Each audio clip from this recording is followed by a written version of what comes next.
আসসালামু আলাইকুম। হ্যালো দর্শক। আমার যে গাভীগুলো আছে এখন মাত্র ৩টে গাভীর দুধ আমি পাচ্ছি। তো প্রত্যেক দিন আপনার ৩২ থেকে ৩৫ এরকমই ওঠানামা করে দুধ। প্রত্যেক দিন আমি ৩২ লিটার থেকে ৩৫ লিটার পর্যন্ত, কোনো দিন ৩৫ হয়, কোনো দিন ৩২ও আসে, কোনো দিন ৩৩, কোনো দিন ৩৪, এইভাবে দুধ ওঠানামা করে। প্রত্যেক দিন এক কন্টিনিউ দুধ হয় না। তারপরেও আমি লাভবান। আমি কিভাবে লাভবান সেটা আমি এই ভিডিওর ভিতরে আপনাদেরকে বলবো। আসলে আমি কিভাবে লাভবান, কারণ আমার এই যে ৩২ লিটার দুধ বা ৩৫ লিটার দুধ আসছে, তার থেকে আমি এদের খাবার খাওয়াচ্ছি, তারপরে আমারও সংসার চলতেছে এদের এই দুধের টাকায়, এবং এদের এই দুধের টাকায় আরও 3টে বাছুর আর 3টা গাভী, এদের এই দুধের টাকা ওরাও খাচ্ছে। তাহলে লাভ না হলে আমি কিভাবে চলতাম? তাহলে তো আমার তো ঘাটতি হয়ে যেত। আমি বললে আপনারা মনে করবেন যে মিথ্যা কথা বলতে। আসলে মিথ্যা কথা না, এটা সত্য কথা।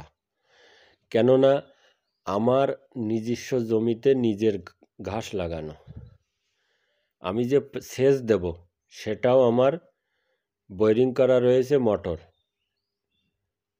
শুধু বিদ্যুৎ খরচ লাগবে, পানি দেবো, বাস হয়ে যাবে। আর শুধু রাসায়নিক সারটা আমি প্রয়োগ করি কুড়াই করে নিয়ে এসে। আর একটা কথা হলো, আমরা যে ধান চাষ করি তার খড় আমি বাড়িতে মজুত করে রেখে দিই। যখন অল্প স্বল্প কম পড়ে তখন অল্প করে কুড়াই করা পড়ে। এই জন্য আমি লাভবান। কিন্তু যখন আমার ঘাসও আমার কুড়াই করা লাগবে, তারপরে খড়ও কুড়াই করা, তারপর দানাদার খাবারও কুড়াই করা, তখনই ঘাটতির সম্মুখীন হতে হয়। ৩০-৩২ লিটার দুধে তখনই আপনার কি সবগুলো সমান সমান যাবে দুধে, কিন্তু যে যখন বাছুরটা বিক্রয় করবেন সেটাই আপনার লাভ থাকবে। কিন্তু এখন আমার ৩০-৩২ বা ৩৫ লিটার যে দুধ আছে, এর থেকেও আমার লাভ হচ্ছে। আমি তার থেকে আমার সংসারও আমি চালাচ্ছি বলো। এটা এইভাবে সম্ভব হচ্ছে আমার দ্বারা। আর একটা কথা হলো, সেটা হলো যে আমি নিজে পরিশ্রম করি এই খামারে। আমি অন্য কোনো কাজ করি না, যে অন্য কোনো ব্যবসা বাণিজ্য। আমি সব সময় অল টাইম এদের পিছনে সময় দিই। আর আমার চাষবাস আছে, আমরা কৃষি কাজ করি, আমরা কৃষক মানুষ, আমরা কৃষি কাজ করি, ধানের চাষটা করি বেশি করে। এই জন্য আমার এই দুধের এইসব অল্প দুধ আছে তার ভিতরেও আমি লাভবান হচ্ছি। এই কারণে আপনারা যদি খামার করতে চান, অবশ্যই আপনার নিজস্ব না হোক, লিজ নিয়ে কোনো জমি থাকলে সেখানে ঘাস অবশ্যই আপনাকে লাগাতে হবে। আর এখনকার সময়, শীতকালীন সময় ঘাস একটু কম হয়, কিন্তু আমি ঘাস বেশি করে খাওয়ানোর চেষ্টা করি। ঘাস এবং খড়, আমি এই দুটো জিনিস বেশি খাওয়ানোর চেষ্টা করি।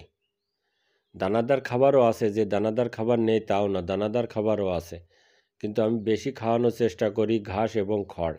দুটোটা মিক্স করে লবণ পানি দিয়ে একসাথে মিক্স করে ওদের খাওয়ানোর চেষ্টা করি আমি বেশি করে।